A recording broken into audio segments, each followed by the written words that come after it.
Xoş gördük Təhsil TV izləyiciləri. Bugünkü verilişimiz Rəqəmsal Yay Məktəbinin xüsusi buraxılışına həsr olunub.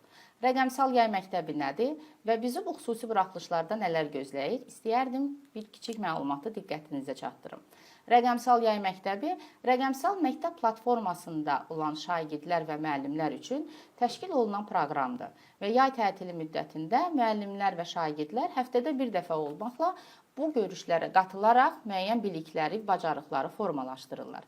Qeyd etmək istərdim ki, Rəqəmsal Yay Məktəbi iyul ayından etibarən fəaliyyətdədir və buraya qeydiyyat könüllülük prinsipi əsasında aparılmışdır.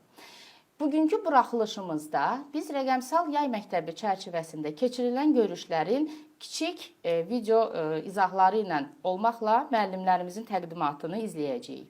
İlk verilişimizdə Vahidə xanım Azayevanı dəvət etmişik və istərdik onun təqdim etdiyi alətlə bağlı onun təqdimatını dinləyək. Vahidə xanım, xoş gəlmisiniz. Xoş gördük, dəvətiniz üçün təşəkkür edirəm.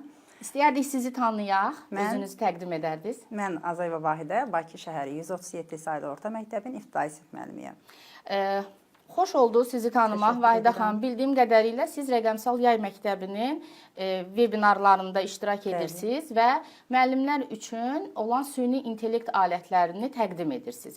İstəyərdim bizə bildirəsiniz, hansı süni intellekt aləti ilə bağlı təqdimat etmisiniz və bu alətin ümumiyyətlə faydası nədir? Təşəkkür edirəm sağolunuz üçün.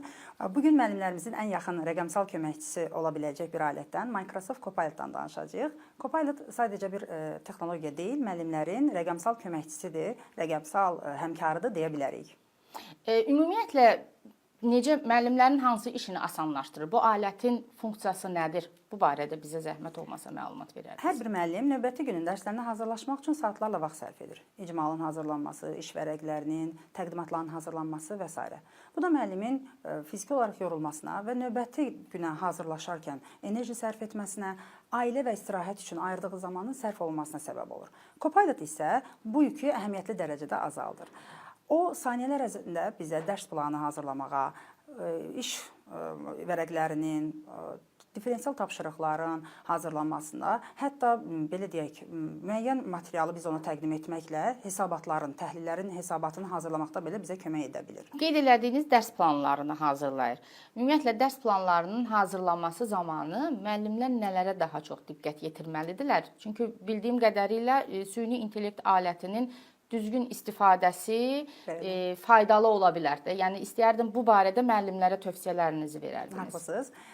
Süni intellektlə danışmaqda burada vacib bir məqam var.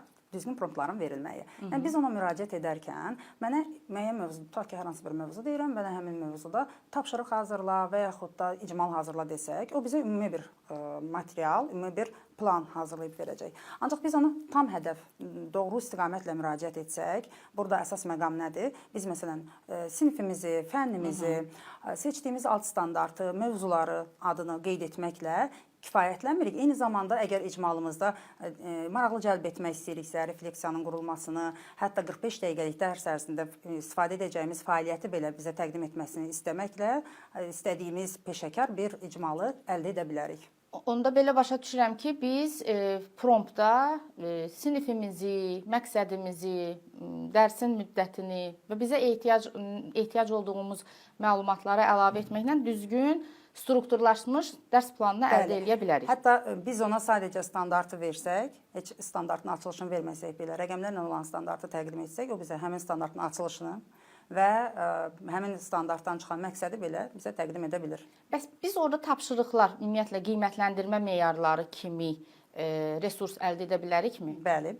Qiymətləndirmə üçün də çox optimal variantdır. Qiymətləndirmə və eyni zamanda tapşırıqlar üçün. Burada biz şagirdlərin bacarıq səviyyəsinə, öyrənmə tərzlərinə nəzərə alaraq tapşırıqlar hazırlamaq, qiymətləndirmə vasitələrini hazırlamaq üçün də müraciət edə bilərik və o bizə şagirdlərin bacarıqlarına uyğun tapşırıqlar və qiymətləndirmə materialları təqdim edə bilir və biz həmin materialları dərs boyu formativ qiymətləndirməmizdə çox rahatlıqla istifadə edə bilərik. Anladığım qədərilə biz bu aləti artıq Rəqəmsal Yay Məktəbində müəllimlərin belə deyək də webinarında istifadəyə vermişik. Yəni daha doğrusu bu mövzuda bizim görüşümüz olub. Bəs belə bir sual istəyərdim sizə ünvanlayım. Bu alətdən yeni istifadə eləyən gənc müəllimlərə və yaxud ümumiyyətlə alətlə tanış olmayan, ilk dəfə istifadə edən həmkarlarımıza hansı tövsiyələriniz var? Nələrə diqqət etməlidirlər? İlk öncə belə deyim, onlara birbaşa böyük mövzuların planını hazırlamaq və yaxud da digər vasitələrdə istifadə etmək bəlkə də bir qədər çətin ola bilər. Ancaq tövsiyə edərdim ki, ilk öncə onlar başlasınlar, tutaq ki, hər hansı bir mətni təqdim etsinlər və həmin mətnə aid quizlər, hətta digər məsələn Kahoot kimi platformalarda istifadə etmək üçün tapşırıqlar və onların cavablarını belə təqdim edə bilir. Bundan əlavə məsələn böyük, iri həcmli bədii mətnləri şagirdlərin yaş səviyyəsinə uyğun, sadələşdirilmiş formada təqdim etməsini də istəyə bilərik. Və həmçinin də məsələn bəzən elə olur ki, biz dərsdə hər hansı bir mövzunu tədris edərkən bir material axtarırıq şagirdlərə təqdim etmək üçün, bir rəsm, təsvir.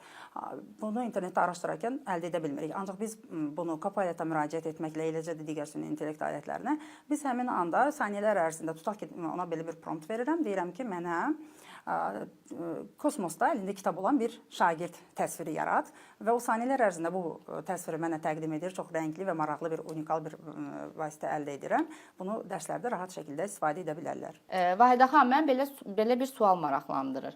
Bizim rəqəmsal məktəb platformasında yerləşdirilən Microsoft Copilot aləti ilə ümumi qlobalda istifadədə olan alət arasında fərq nədir? Nəyə görə müəllimlər məhz rəqəmsal məktəbdəki alətdən istifadə eləməlidirlər? İstəyərdim bunu bizə detallı izah edəsiniz. Çox gözəl vurğuladınız.